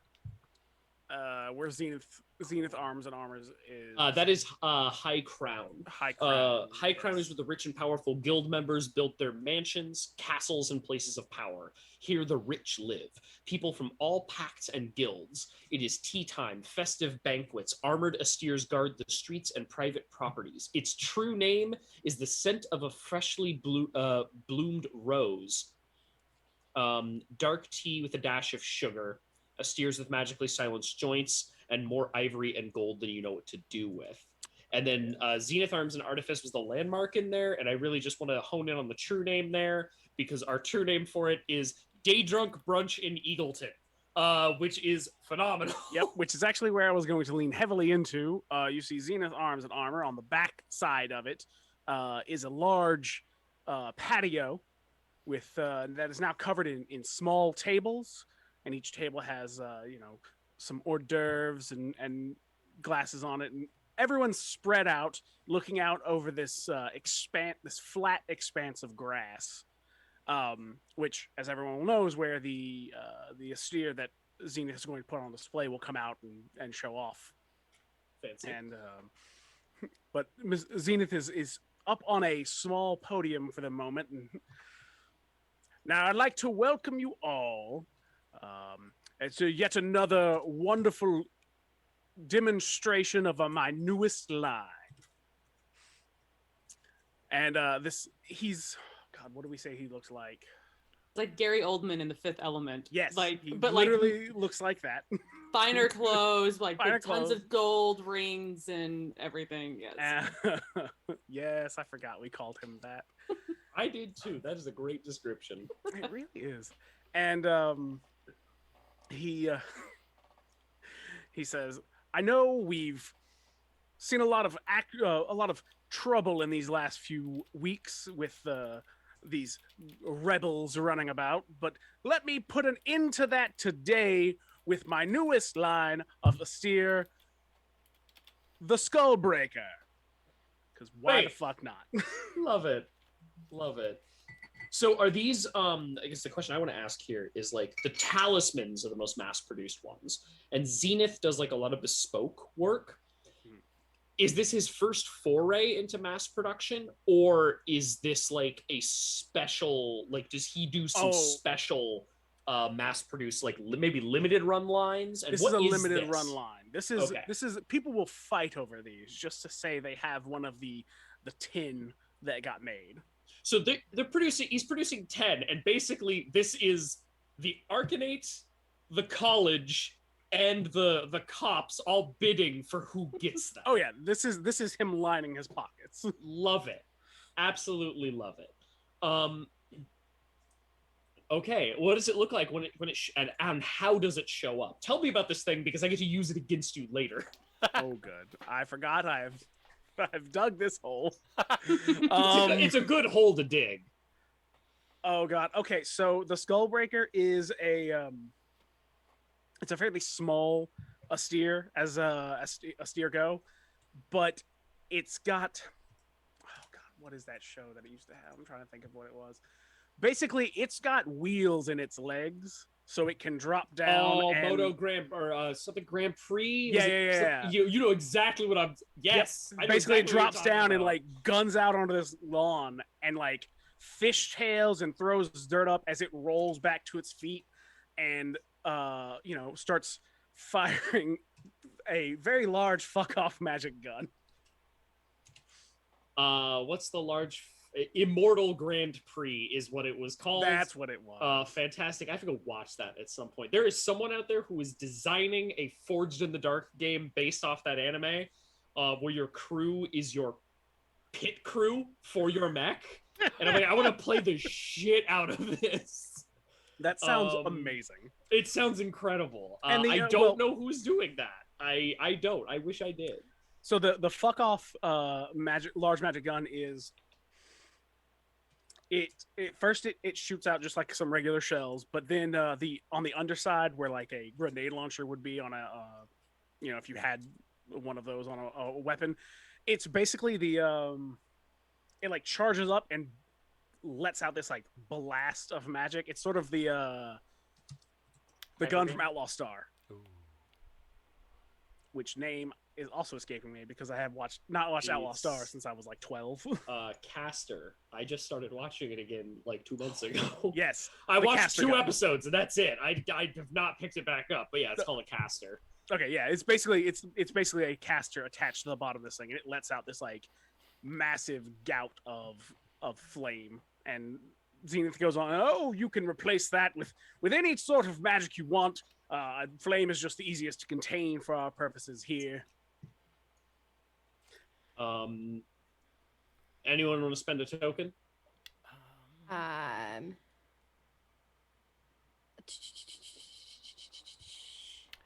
I'm going to. Okay. I am going to offer my opinion on another division or faction. Being that I am the Archon of Weights and Scales, I know... Perfect. Taxes. I know the financial standing of everybody here. I look over, or I lean over to Inspector or Investigator Julianne. I do believe that if anybody is going to afford it, it would be you, Julianne. Those of the college, I fear they would not be able to afford such nonsense. They owe too much already. I think like sitting directly across the table is Professor Zandari, who like sips this like almost rose-colored champagne, and is like, "You forget yourself, Archon. Our college is the one who fills your ranks. I remember how well you did in your statistics class. If not for the divinations that granted you and afforded you your position, I feel there might be more money in the public works." Oh, please, for the two of you, quiet down with your boorish arguing. If the Redcoats simply had better units than the Talisman units, we could afford to stretch ourselves a little more than we already do. My turn. I'm gonna spend a token. Yes. I love this. This is great. Can we just do this? Yes, this I is know. the game now. Can we just play Firebrand? Is what you're saying? I mean, yeah, it's great. Honestly, Firebrand is wonderful. I'm going it's to say phenomenal. something insulting about a Oh, superior wonderful! influential figure. Yes. So, Lucielle is sitting there with a very put out look on her face, sipping some champagne.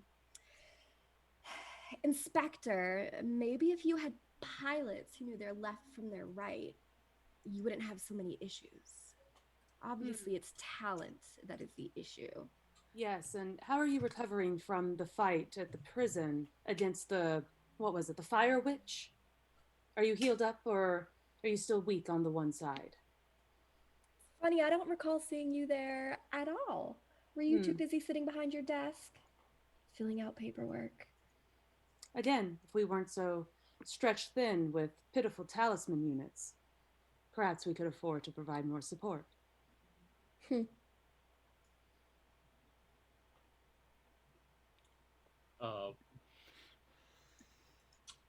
The professor, I think Zandari at this point is like,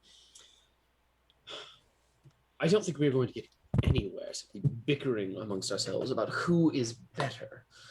The end game is that Zenith has something we want. And if we're going to quash this petty rebellion, we're going to need it. It's just a simple matter of where it belongs. You would not catch me dead in one of those gaudy nightmares. Well, Of course, not you. Not sure how well they would take to demon possession as it is. But I'm working on something that might make it so that even the most uncoordinated of redcoats could match you in one of these machines. I like a challenge. What I aim to provide to all of my students, Miss Montress. Well, please share for the class if you indeed have this knowledge that will make it better for my units to go out and protect the city. No one knows what birds happen to be listening, Captain Hawthorne. Perhaps a private meeting and demonstration would be more appropriate, assuming we land the contract, of course. Anyone else want to interject with a token here? I have no more tokens.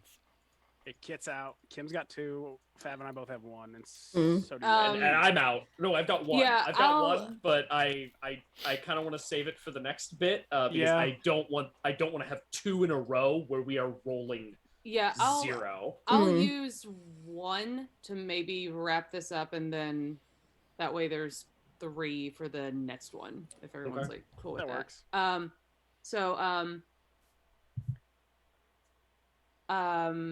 I make a hopeful statement about our future. Can anyone back me up genuinely?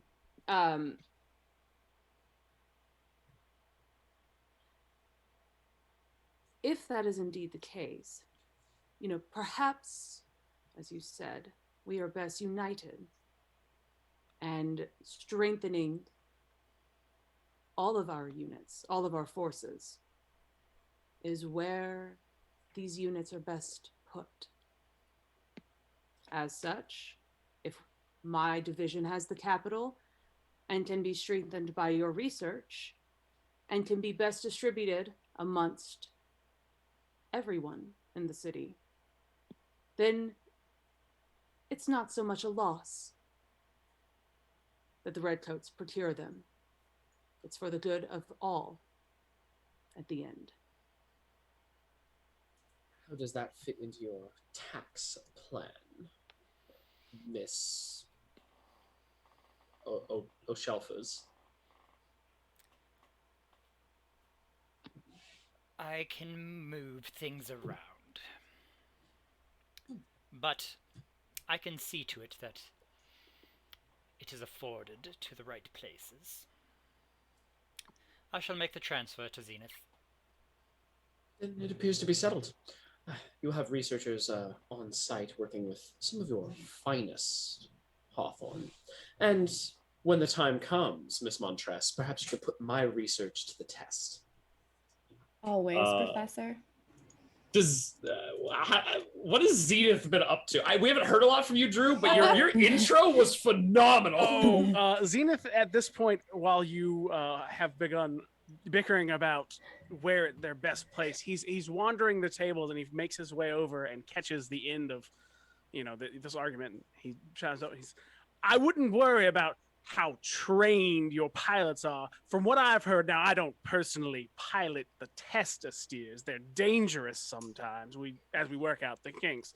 But from what I hear, the Skullbreaker responds faster and smoother than any other Astir we've produced in the past. Certainly better than any of those factory-produced ones. Well, that's precisely what we need if we're going to out-pilot some of those on the opposite side. All right, so I think Zendari is just like, well, Mr. Zenith, your designs are impeccable. I only hope you can keep them coming. I fear the growing conflict is not over yet, and it won't be one simple batch of 10 Astirs that ends it. But, go on. Maybe not these 10, but we have others that are very, very soon to be finished that should put even these to shame. I'm gonna be honest. He's lying through his ass here. Like, Oh, for sure. Yeah. Because he's got nothing. yeah, his genius man has been taken. He's got nothing to follow this Yeah, up after with. this, he's like, So for resolutions, we have someone or something breaks up our discussion, who or what and why, or our conversation is overheard by who. I think And us number having put, I was gonna say, wasn't our whole goal? the Yeah, the bellboy. There was a bellboy, yeah. bellboy Bellboy. waiter who overheard all of this and Yes. Our bellboy. knows that the order for the redcoats is about to get 10 mechs. Yeah. And, Which like, is not good. ones. They don't No. normally have mechs. No. So I think that's a good resolution. But what that means is we get to roll. So there's one faction here. Roll a d6. This was against the redcoats. Yes. It's So we're trying to beat two. a 2. Am I rolling again, or does somebody else feel I can roll. lucky? Okay. You got a 1d6. You got to get a 3 or higher. That's a 6. A 6. Okay, so what that means is the bellboys authority operations are disrupted. They lose 2 grip on a faction or a region. Ooh, 2. They currently have no grip on any factions. So we can cause them to lose grip on a region. This feels like a very good opportunity to cause them to lose grip within the city. Yeah. Yeah. Hell yeah. So Fucking knock him down a peg. 2 in they have 2 grip in Port Callister, 2 grip in the Leveworks, 2 grip in the roads, and 2 grip in High Crown. in High Crown where the Astirs, where Zenith's Yeah. workshop is. It is. Yes. I feel like that would make if his main designer is gone. Yeah. Is the way this fold out, like basically that bellboy is like, no, we took that dude. These mechs have got to be his last designs. There's only 10 of them. And then we Yeah. get like a cool montage of like people just fucking hitting those mechs and taking them out as the redcoats are trying to like deploy them. And they're just like, oh, we just spent a shitload of money on this. Mhm. Yeah, because And not only there's- that, we have the engineer Right. who could, if we win him to our side, point out potential weaknesses. Right. We have the But intelligence. even still, like the redcoats are still learning how to pilot them. We Mhm. have vastly superior like, how- pilots on our side. We're just overpowering them, and then it's like, okay, you just spent a whole bunch of money. You're weak from that aspect, and we just blew up your fancy new Mets. Like, Those Skullbreakers are really good in the right hands. And this is like, we need to test. We're basically going, we're going to put a bunch of cops with a lay of Vinyanas on them in Yeah. experimental mechs. And on a long enough timeline, this is going to work out. And it's Yeah. great. But But we it's Gotta our keep turn. him from dying too soon. one dude heard about it, and we fucking hit that hard and just annihilate. Like, we're scrapping the program. You Yeah. know, Ares is like, okay, no, we already moved around funds for this. This isn't good. No. Yeah. I like that a lot. I think that's Yeah. extremely cool. oh man, high crown. Maybe there's a Ooh. couple of what did you call them? Skull crushers? Skull breakers. Maybe there's a couple skull breakers out there still, but like this program was scrapped, I think. And like I think one of the main things is maybe they continue with the program and those are out there. We've got some redcoats that can pilot mechs now. But the main problem is like faith has been lost in Zenith. And Zenith is the one, he was like the guy who provided all the bespoke security and all the mechs to High Crown. And so now all the people in High Crown are like, well, we're not going to spend our money there. And like trying to go other places with it. And so like that's such a thing of like this insular economy that like High Crown's not necessarily starting to fall apart. It's that like, well, if Zenith gave the cops a bunch of mechs and the cops fucked up, can we even trust Zenith? Can we even trust the cops? Like the grip is loosening for sure. Oh Yeah. yeah. Liberating High Crown would be a Ooh. wild thing. right in the heart of Uh, the city. Oh man. Right? Like it's just like, okay, we're gonna wall that off. We've shaken them to their very core. But man. I think that is the scene. Like if this were an anime, that would be like the final 10 minutes of the episode, and it would be a rad ass fight. But with the interest of getting Drew to bed, we're gonna end there. We'll pick up next time, and next time we will finish off the end of the conflict and do downtime, and then that'll be how we plan our next mission, which who knows what that's going to be. It's Could going to be somebody cool. remind me when our next time is? In Will 2 be weeks. In 2 weeks on the. Hold on, let me pull up the calendar. The 15th? 15th. Curse Okay. notwithstanding. Yes. Yeah. Curse. If it lets us play,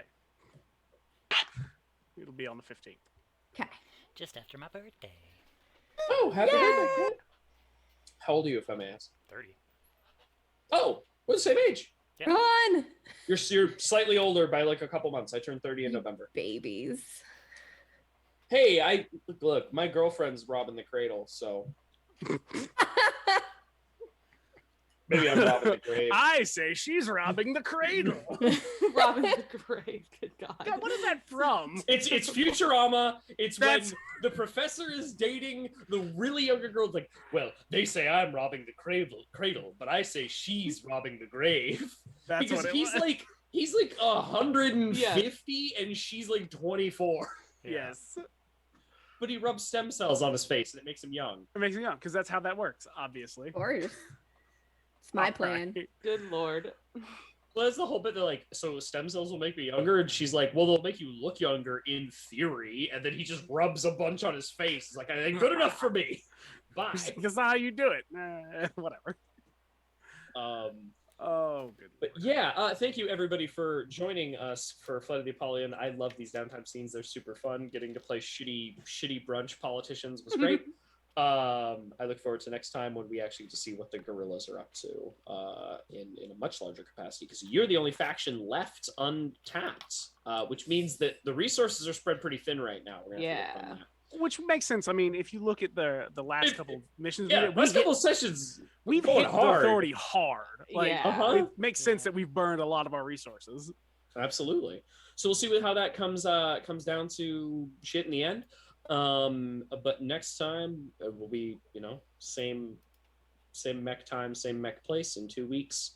Yep. I am your MC, Lauren Peterson. You can find me on Twitter at DM_LSP. You can listen to me on the Nerds on a Roll podcast, and you can buy the games I write at itch.io/DMLSP. Joining me today has been the always incredible and wonderful, stalling for time as I pull up the stream. I don't have it. Kit. Hi, I'm Kit. You can find me on my channel and on Twitter.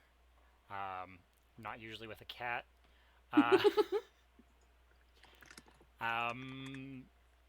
Kit Battlebeard, same name. And I've got some cool things coming up. They are being worked on, so stay tuned on Twitter for news about those things. So yeah, and then you can find me here every other Thursday, and on Corpses and Curios as the Harbinger, known as Trevor King. Awesome. Our next wonderful and frequent guest cast member, what the fuck am I talking about, is Liz. Oh, I see how it is. I see how it is. Oh. I have been Demoted her? demoted. I just demoted Liz. My Liz is a agent will be guest. talking to you about my byline. It's Our your agent. agents. Oh, my heart. Well, now that Lauren has broken up with me, I'm Liz. You can find me on Twitter at Fabtastical. I'm here every other Thursday night, and sometimes you can find me on the Corpses and Curios Halcyon by Night stream, playing the my God, what playbook do I play? The Janice, Keiko Brass. Keiko's fun. So much fun. And below me, you can find Kim. Yeah, I'm Kim. You can find me on Twitter at Violently Ginger, where I tweet sometimes. You can find me on Corpses and Curios. Season 1, we played Derps. I'm Artemis Pruitt. Season 2, I run Urban Shadows. That's a wild time. And I'm here every other Thursday. And whenever we stream Halcyon by Night, I will be introducing a new character when we bring out the usual crew. So that's going to be fun. And last, but certainly not least, is the wonderful Cyber Sasquatch himself, Drew. I am Drew Tillman, as Lauren said, and you can find me here every other Thursday with the rest of these guys. You can also find me on the Corpses and Curios Halcyon by Night, where I play Edgelord. There's something coming up for that, I believe. Very excited for that. It's gonna be real weird. You can also find me on TI where I play Zell, the very fast cat boy, and I also have some things that I'm planning. I just got to get some final information locked in before I announce anything. That's all for me. Fantastic. If that's all for us, thank you everybody who tuned in. We have a lot of fun playing this game and being shitty to each other. It's great. We'll see you in 2 weeks. You can catch us all on our individual projects. For now, goodbye. Bye, everybody. Bye.